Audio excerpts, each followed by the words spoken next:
누나 얼굴을 보면 이상하게 편해요. 알고 보니 이 아이는 상상조차 할 수 없는 부잣집 아들이었다. 다시는 우리 애랑 엮이지 마세요. 당신 얼굴만 봐도 미칠 것 같단 말입니다. 사연 시작 전 무료인 구독과 좋아요 부탁드립니다. 그럼 이야기 시작하겠습니다. 겨울바람이 매섭게 불던 저녁이었다. 서울 외곽골목 한편에서 박은재는 낡은 군고구마 트럭 앞에 서 있었다. 31살. 한때는 대학병원 응급실에서 일하던 간호사였지만 지금은 이렇게 하루하루 장사로 버티고 있었다. 트럭 안쪽 작은 거울에 비친 자신의 얼굴을 보며 은재는 한숨을 쉬었다. 눈 밑에 다크서클과 거칠어진 손. 이게 정말 1년 전에 나와 같은 사람일까? 아버지가 쓰러진 건 작년 겨울이었다. 뇌출혈. 수술비만 3천만 원. 재활치료비는 따로. 은재는 병원 사직서를 내고 대출을 받아 이 트럭을 샀다. 밤낮 없이 일해도 이자 갚기에 빠듯했다. 오늘도 한 명도 안 오면 어쩌나. 오후 6시. 퇴근길 사람들로 붐벼야 할 시간이었지만 날씨 때문인지 발길이 뜸했다. 은재는 장갑을 낀 손으로 입김을 불어넣었다. 영하 5도를 오르내리는 날씨였다. 바람 소리만 요란하게 들리던 그때였다. 멀리서 또렷한 발걸음 소리가 들려왔다. 은재는 고개를 들었다. 어둠 속에서 한 소년이 걸어오고 있었다. 키는 140cm쯤, 11살에서 12살 정도로 보였다. 그런데 이상했다. 이렇게 추운 날씨에 패딩도 없이 후드티 한 장만 걸치고 있었다. 소년이 트럭 앞에 멈춰섰다. 창백한 얼굴에 입술은 파랗게 질려 있었다. 눈은 크고 맑았지만 어딘가 공허해 보였다. 저기. 소년의 목소리는 떨리고 있었다. 여기 따뜻한 거 있어요? 은재는 깜짝 놀라 소년을 위아래로 훑어봤다. 양말도 없이 운동화만 신고 있을 뿐이었다. 너 어디서 왔니? 부모님은? 소년은 대답하지 않았다. 다만 트럭 안쪽에서 김이 모락모락 나는 군고구마를 바라볼 뿐이었다. 은재는 서둘러 제일 큰 군고구마 하나를 종이에 싸서 건넸다. 일단 이거 먹어. 돈은 괜찮아. 소년은 조심스럽게 군고구마를 받아들었다. 그리고 한 입 베어 물었다. 그 순간 소년의 눈이 커졌다. 따뜻해요. 소년은 군고구마를 두 손으로 꼭 쥐었다. 마치 세상에서 가장 소중한 것을 받은 것처럼. 이렇게 따뜻한 건 처음이에요. 은재의 가슴 한편이 저릿했다. 그 말이 단순히 군고구마의 온도만을 의미하는 것 같지 않았다. 너 이름이 뭐니? 리안이요. 리안아, 집이 어디야? 이렇게 얇게 입고 다니면 감기 걸려. 리안은 군고구마를 먹으면서 천천히 대답했다. 집에 아무도 없어요. 부모님은? 엄마는 없고 아빠는 항상 늦게 와요. 은재는 더 이상 묻지 않았다. 아이의 눈빛이 이미 많은 것을 말하고 있었다. 외로움과 방치. 그리고 어쩌면 오래된 슬픔. 리아는 군고구마를 다 먹고 종이를 조심스럽게 접었다. 고맙습니다. 집 가는 길 아니? 위험하니까 혼자 돌아다니지 마. 네. 조심할게요. 리안이 돌아서려는 순간 은재가 불렀다. 리안아 잠깐. 은재는 트럭 안쪽에서 자신이 덮고 있던 무릎 담요를 꺼냈다. 낡았지만 두툼했다. 이거라도 두르고 가. 내일 지나가면서 돌려줘도 돼. 리안의 눈이 흔들렸다. 그는 담요를 받아 어깨에 두르더니 작게 고개를 숙였다. 고맙습니다. 소년이 어둠 속으로 사라진 뒤에도 은재는 한참 동안 바라보았다.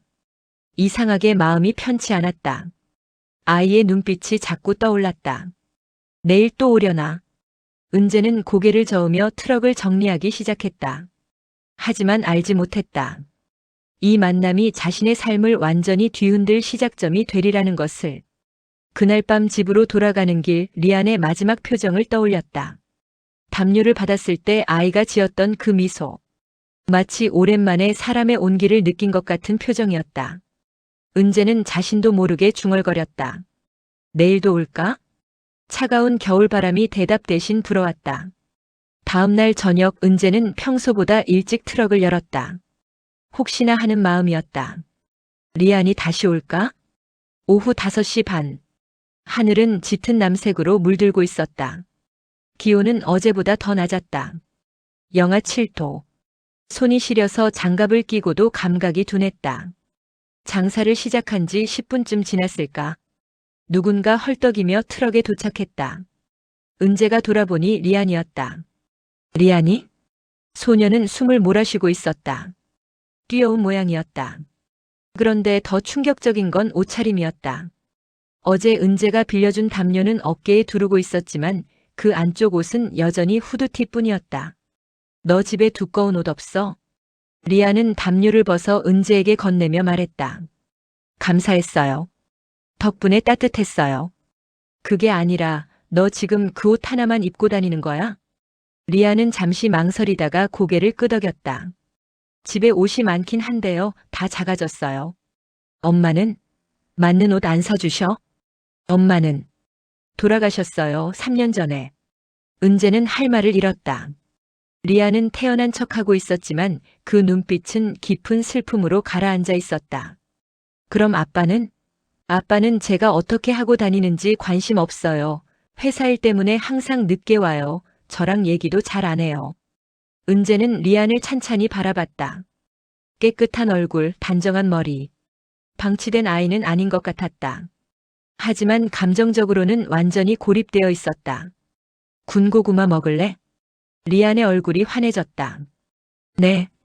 은재는 제일 큰 군고구마를 하나 골라 종이에 싸주었다. 리안은 받자마자 한 입 베어 물었다. 역시 따뜻해요. 리안은 군고구마를 먹으면서 계속 은재를 바라봤다. 그 시선이 이상하게 느껴진 은재가 물었다. 왜? 내 얼굴에 뭐라도 묻었어? 아니에요. 그냥요. 그냥? 리안은 잠시 망설이다가 조심스럽게 말했다. 누나. 아니, 아줌마. 누나로 해. 리안이 작게 웃었다. 처음 보는 미소였다. 누나 얼굴 보면 이상하게 편해요. 은재는 묘한 감정이 들었다. 아이가 왜 자꾸 자신을 찾아오는지 이제야 조금 알 것 같았다. 예전에 어디서 본 것 같기도 하고요. 은재는 잠시 말을 잃었다. 그 말을 듣는 순간 오래된 기억 하나가 스쳐 지나갔다. 3년 전 은재가 병원에서 일할 때였다. 장기 입원 환자 가족 중에 인상 깊었던 한 남성이 있었다. 교통사고로 오랜 시간 깨어나지 못하던 아내를 잃고 깊은 우울증에 빠진 사람. 그가 어린 아들을 데리고 병원을 자주 찾았던 기억이 어렴풋이 났다. 설마 그때 그 아이? 하지만 말이 안 됐다. 그 남자는 유명한 건축가였고 여기는 그런 사람이 살만한 동네는 아니었다. 은재는 고개를 저었다. 단순한 착각일 거라고 생각했다. 리안아, 오늘은 내가 집까지 데려다 줄게. 괜찮아요. 혼자 갈 수 있어요. 아니야. 이렇게 추운데 혼자 보낼 수 없어. 어디 사는데? 리아는 잠시 망설이다가 주소를 알려줬다. 은재는 깜짝 놀랐다. 거기 신도시 쪽 아니야? 네. 거기서 여기까지 어떻게 온 거야? 버스도 잘 없을 텐데. 리아는 아무렇지 않게 대답했다. 걸어왔어요. 걸어서? 은재는 믿을 수 없었다. 걸어서는 1시간도 넘을 거리를 이 추운 날씨에 걸어왔다니. 장사를 일찍 정리하고 은재는 리안을 차에 태웠다. 낡은 트럭이었지만 히터는 잘 돌아갔다. 리안은 따뜻한 바람이 나오자 눈을 감았다. 차를 몰며 은재는 리안을 힐끗힐끗 쳐다봤다. 아이는 창밖을 바라보고 있었다. 어린아이답지 않게 조용하고 성숙해 보였다. 리안아, 친구들은 없어? 학교에 친구들 있긴 한데 별로 안 친해요. 왜? 다들 저보고 이상하대요. 말이 없다고. 은재의 가슴이 아렸다. 엄마를 잃고 아빠와는 소통이 안 되는 아이. 외로움이 얼마나 깊을까. 차는 신도시 외곽으로 접어들었다. 고급 주택가였다. 그리고 리안이 가리킨 곳에 도착했을 때 은재는 입을 다물지 못했다. 거대한 철문. 그 너머로 보이는 현대식 저택. 최소 300평은 되어 보이는 대지 위에 세워진 2층 건물. 여기가 리안이네 집이니? 리안은 차에서 내리며 고개를 끄덕였다. 아빠가 유명한 건축가예요. 이 집도 아빠가 직접 설계했대요. 철문이 열리고 저택 안쪽 조명이 하나둘 켜지기 시작했다. 사람들은 다 부러워하지만 리아는 저택을 바라보며 쓸쓸하게 말했다. 집은 너무 조용해요. 너무 넓어서 무서울 때도 있어요. 리아는 은재를 돌아보며 말했다. 누나가 여기서 같이 있으면 좋겠다. 은재는 그 순간 깨달았다. 리안에게 필요한 건 돈도 큰 집도 아니었다. 그저 곁에 있어줄 누군가의 온기였다. 리안아, 내일 또 올 거야? 리안은 고개를 끄덕였다. 내일도 가도 돼요? 은재는 미소 지었다. 그럼 내일 또 보자. 리안이 집 안으로 들어가고 문이 닫혔다. 은재는 한참을 그 자리에 있었다. 마음 한편이 무거웠다. 며칠이 지났다. 리아는 매일 저녁 은재의 트럭을 찾아왔다. 어떤 날은 군고구마를 먹고 어떤 날은 그저 옆에 앉아 은재와 이야기를 나눴다. 은재는 점점 리안에게 정이 들어갔다. 그러던 어느 금요일 저녁이었다. 은재는 리안을 오늘도 집까지 데려다 주자고 생각했다. 리안이 트럭 앞에서 기다리고 있을 때 은재가 차 키를 꺼내며 말했다. 오늘도 집까지 태워줄게. 고마워요, 누나. 차에 타고 신도시로 향하던 중 은재가 물었다. 리안아, 아빠한테 내 얘기했어? 리안은 잠시 침묵하다가 고개를 저었다. 아니요. 아빠한테 말하면 못 오게 할 것 같아서요. 왜? 아빤 낯선 사람 싫어해요. 특히 엄마랑 비슷한 사람. 은재는 핸들을 잡은 손에 힘이 들어갔다. 엄마랑 비슷한 사람? 네. 예전에 아빠 친구 중에 엄마랑 비슷하게 생긴 사람이 있었대요. 그 사람만 보면 아빠가 이상해졌대요. 불길한 예감이 들었다. 은재는 더 묻지 않았다. 리안의 집 앞에 도착했을 때였다. 안쪽 주차장에서 검은색 SUV가 나왔다. 두 차는 마주쳤고 SUV의 운전석 문이 열렸다. 한 남자가 내렸다. 키는 180cm 정도. 깔끔한 검은색 코트를 입고 있었다. 얼굴은 날카로웠고 표정은 차가웠다. 그가 은재의 차를 보더니 인상을 찌푸렸다. 리안이 차에서 내리며 외쳤다. 아빠. 차에서 내린 남자 윤강우는 아들을 보더니 은재에게 시선을 돌렸다. 그 순간 강우의 얼굴이 굳어졌다. 마치 유령을 본 것처럼. 은재도 차에서 내렸다. 강우는 몇 걸음 다가오더니 날카롭게 물었다. 당신, 누굽니까? 은재는 당황해하며 대답했다. 저는 근처에서 장사하는 사람이고 리안이가 추워 보여서 그냥. 강우가 말을 끊었다. 우리 아들은 낯선 사람에게 쉽게 다가가는 아이가 아닙니다. 그의 목소리는 날카로웠다. 왜 우리 집 근처까지 오는 겁니까? 무슨 목적이 있습니까? 은재는 어이가 없었다. 목적이요? 저는 그냥 아이가 걱정돼서. 걱정? 강우의 눈빛이 차갑게 식었다. 처음 보는 아이를 그렇게 걱정하는 사람이 어디 있습니까? 리안이 다급히 아빠 앞으로 뛰어갔다. 아빠, 누나한테 그러지 마. 누나는 나한테 잘해줬어. 리안, 넌 방으로 들어가. 싫어. 누나는 나쁜 사람 아니야. 강우는 리안의 어깨를 붙잡았다. 지금 당장 들어가. 리안의 눈에 눈물이 고였다. 하지만 강우는 단호했다. 리안은 억지로 집 안으로 들어갔다. 은재와 강우만 남았다. 강우는 은재를 똑바로 바라보며 말했다. 다시는 우리 아이와 엮이지 마십시오. 제가 뭘 잘못했는지 모르겠는데요. 잘못? 강우는 비웃었다. 당신 같은 사람이 우리 곁에 나타나는 것 자체가 문제입니다. 저 같은 사람이요? 강우는 대답하지 않았다. 하지만 그의 눈빛에는 공포가 섞여 있었다. 마치 은재가 자신의 과거에서 튀어나온 존재라도 되는 것처럼. 제발 부탁입니다. 우리 가족을 그냥 놔두십시오. 강우는 돌아서서 집 안으로 들어갔다. 철문이 천천히 닫혔다. 은재는 그 자리에 멍하니 서 있었다. 도대체 무슨 일인지 이해할 수 없었다. 자신이 무슨 잘못을 했단 말인가? 차에 타고 집으로 돌아오는 길 은재는 계속 강우의 눈빛을 떠올렸다. 그 눈빛은 단순한 경계심이 아니었다. 두려움이었다. 왜 나를 그렇게 무서워하는 거지? 집에 도착해서도 은재는 잠을 이룰 수 없었다. 리안의 얼굴이 자꾸 떠올랐다. 눈물을 흘리며 끌려 들어가던 아이의 모습. 다음 날 은재는 평소처럼 트럭을 열었다. 하지만 리아는 오지 않았다. 그 다음 날도 마찬가지였다. 이틀이 지나고 은재는 걱정이 되기 시작했다. 혹시 아이가 아빠에게 혼난 건 아닐까? 혹시 다친 건 아닐까? 사흘째 되는 날 은재는 결심했다. 리안의 집으로 가보기로 한 것이다. 저녁 장사를 일찍 마치고 은재는 신도시로 향했다. 저택 앞에 도착했을 때 철문은 굳게 닫혀 있었다. 은재는 인터폰을 눌렀다. 누구십니까? 낯선 여자 목소리였다. 가사 도우미인 것 같았다. 리안이 알고 있는 사람인데요. 리안이 좀 볼 수 있을까요? 죄송합니다만 손님은 받지 않습니다. 아니, 저는 손님이 아니라. 그때 인터폰 너머로 다른 목소리가 들렸다. 혹시 은재 씨인가요? 은재는 깜짝 놀랐다. 네? 저를 아세요? 잠시만 기다려주세요. 철문이 천천히 열렸다. 한 중년 여성이 나왔다. 그녀는 주변을 살핀 뒤 조용히 말했다. 제가 이 집 관리를 맡고 있는 김정희입니다. 리안이한테 은재 씨 이야기 들었어요. 리안이는 괜찮나요? 정희는 안타까운 표정을 지었다. 며칠째 방에서 안 나오고 있어요. 밥도 거의 안 먹고요. 은재의 가슴이 철렁 내려앉았다.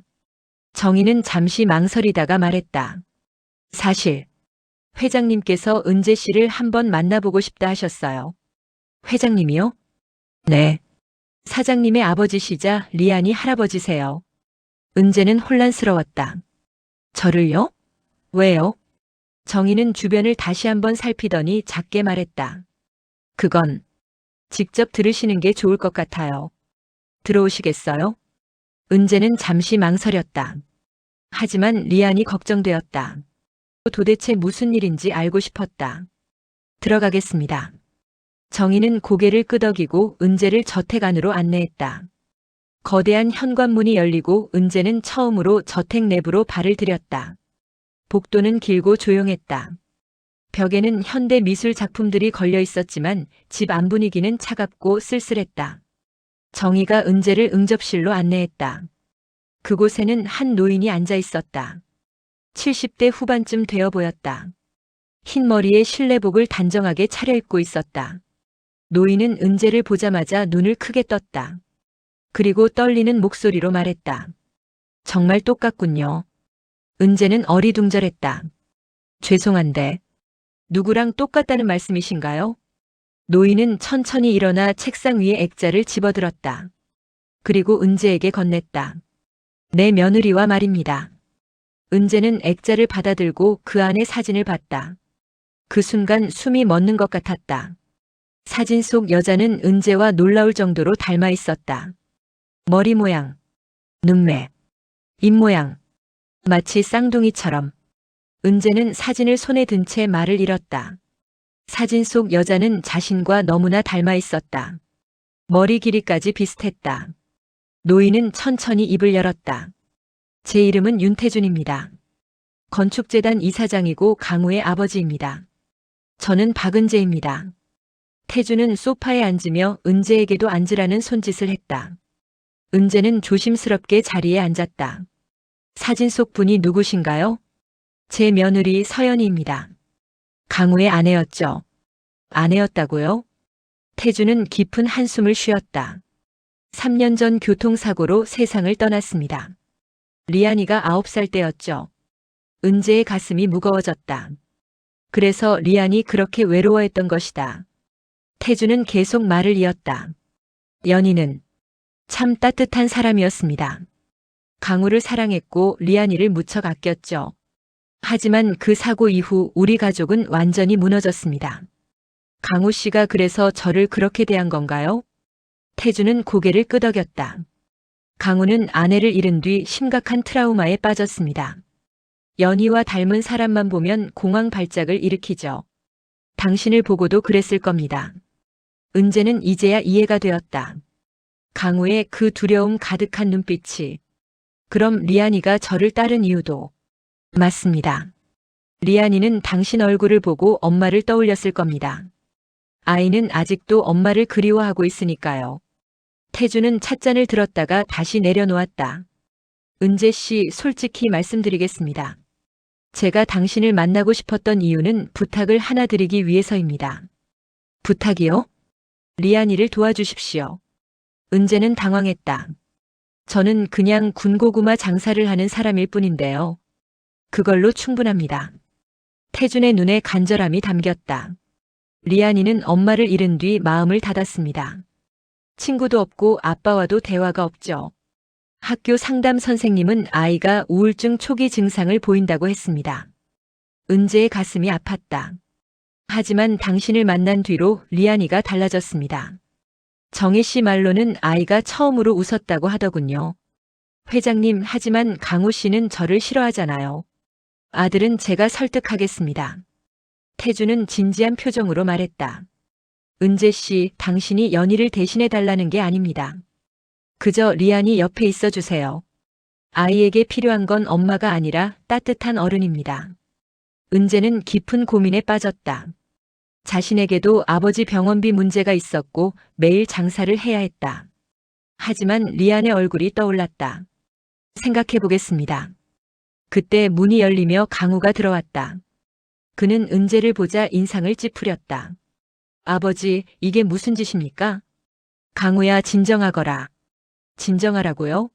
저 여자 때문에 리안이가 며칠째 밥도 안 먹는다고요. 은재가 벌떡 일어났다. 리안이가 밥을 안 먹는다고요?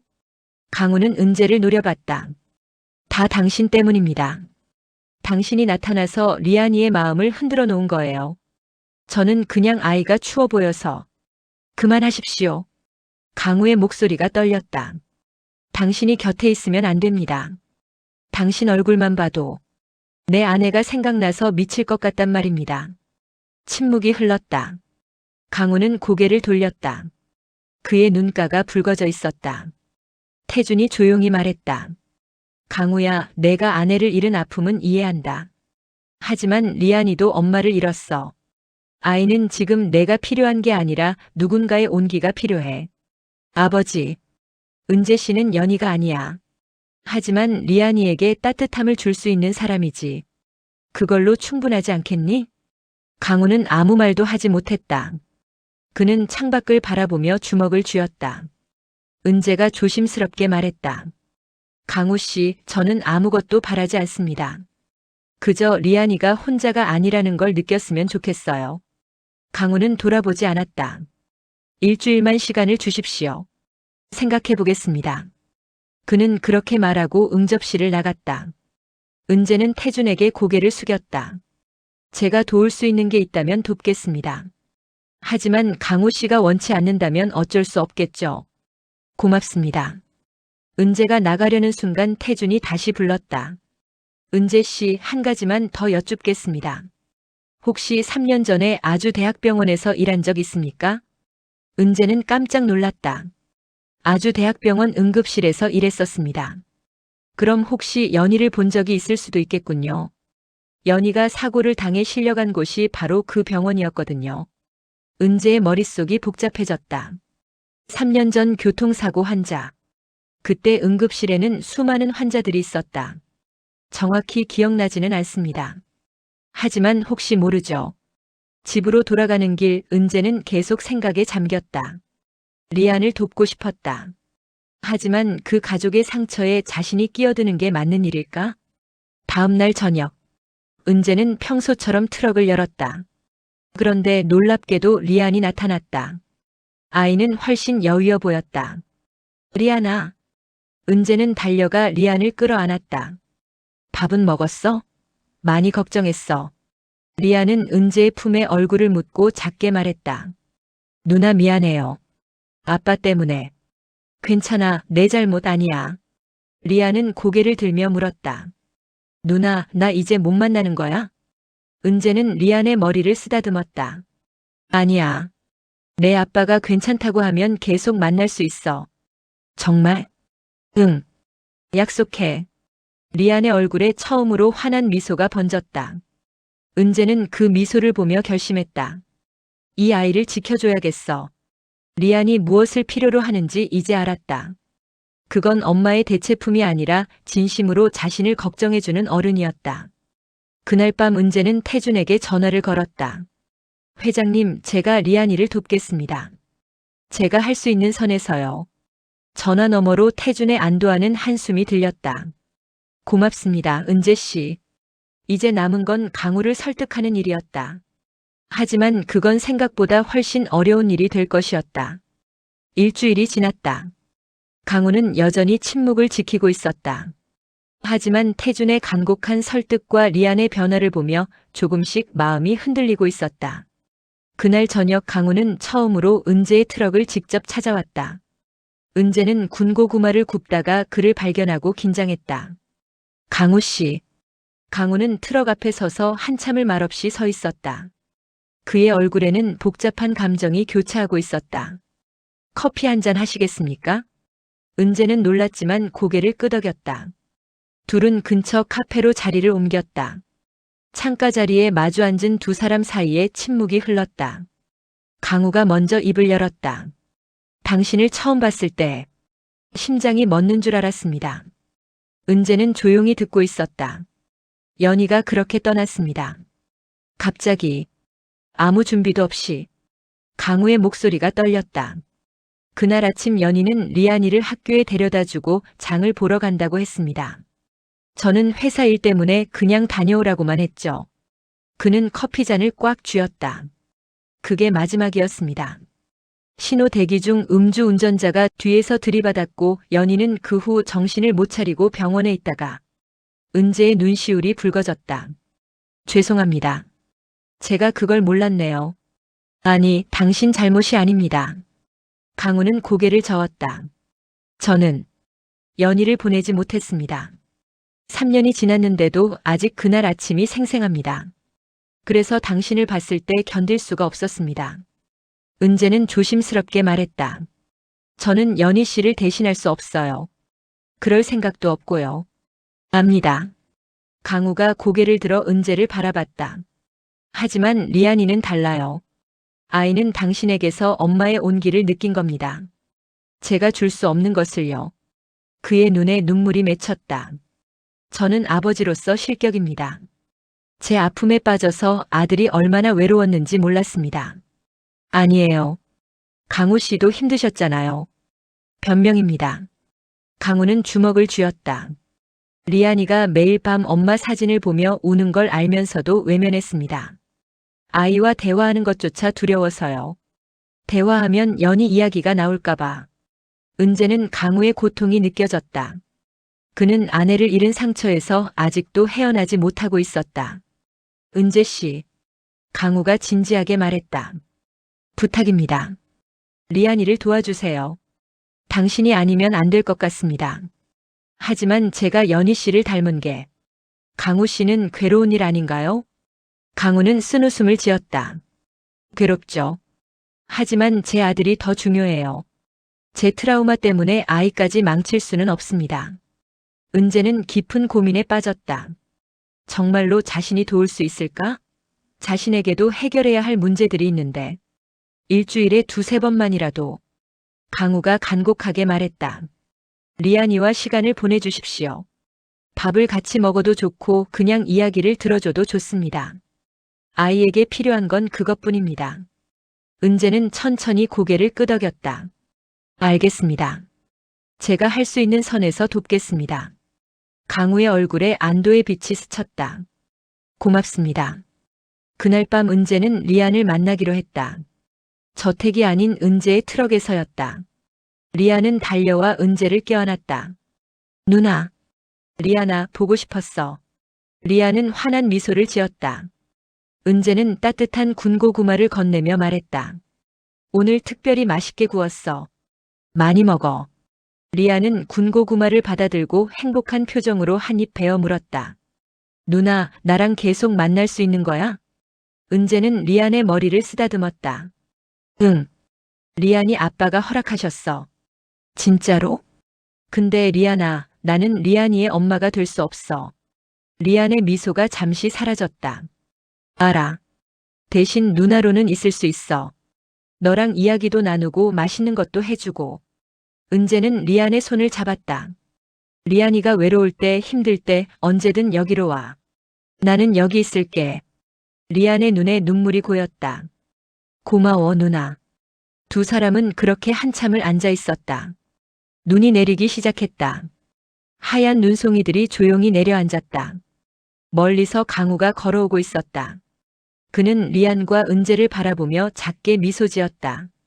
그의 눈빛에는 더 이상 경계나 두려움이 없었다. 대신 조심스러운 이해와 감사가 담겨 있었다. 강우가 트럭 앞에 도착했다. 리안이 놀라서 일어났다. 아빠? 리안아, 집에 갈 시간이야. 리안은 은재를 돌아봤다. 은재가 미소 지으며 말했다. 가보렴. 아빠가 기다리시잖아. 리안은 고개를 끄덕이고 강우에게 다가갔다. 강우는 아들의 손을 잡았다.